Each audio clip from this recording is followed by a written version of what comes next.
The 2010s came and went, and now we're in the 2020s. They haven't really been roaring so far, unfortunately. The 1920s certainly were roaring, but they weren't that way for the entire decade. There was actually a minor economic downturn in 1921, and, of course, the major one in 1929. There are therefore portions of the decade that don't resemble what we think of as the 1920s. So let's cut them out.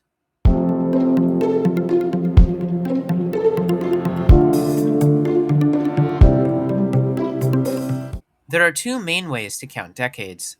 A decade is supposed to be 10 years. The Gregorian calendar that we use today has a bit of an error in it that makes this messy.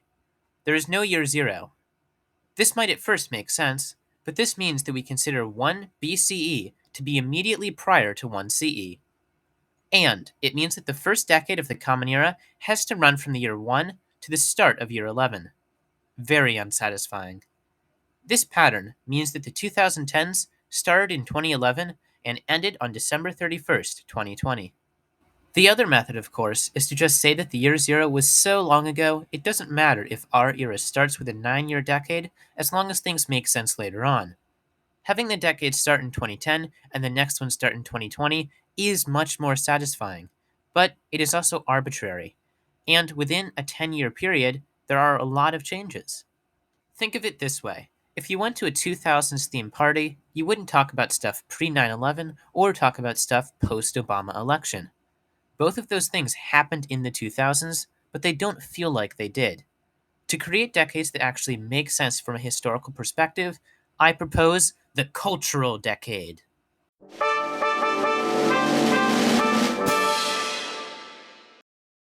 And yes, I did just completely come up with that two-word phrase. So call me the bard because I'm mixing words like I'm making lard, or call me a thief because rhyming is another channel's motif.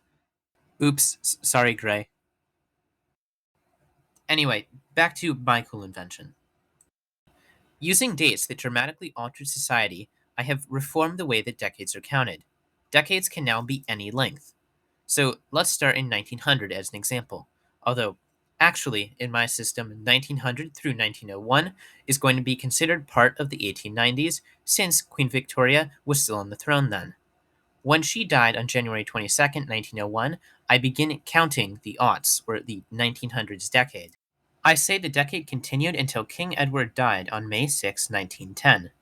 Then the 19 teens continued through World War I and ended in 1921, just after that economic blip I talked about earlier. So far, the decades have been pretty neat, but they will start to get more messy soon.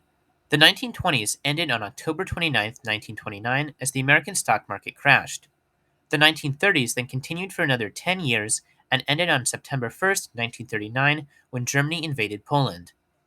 This brings us to the 1940s. I say that they ended on August 29th, 1949, when the USSR acquired nuclear capabilities and jump-started the Cold War.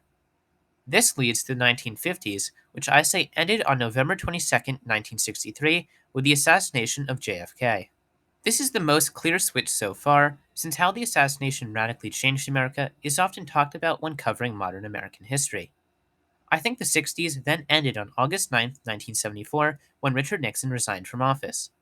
The 70s then ended when Ronald Reagan was elected to office in 1980.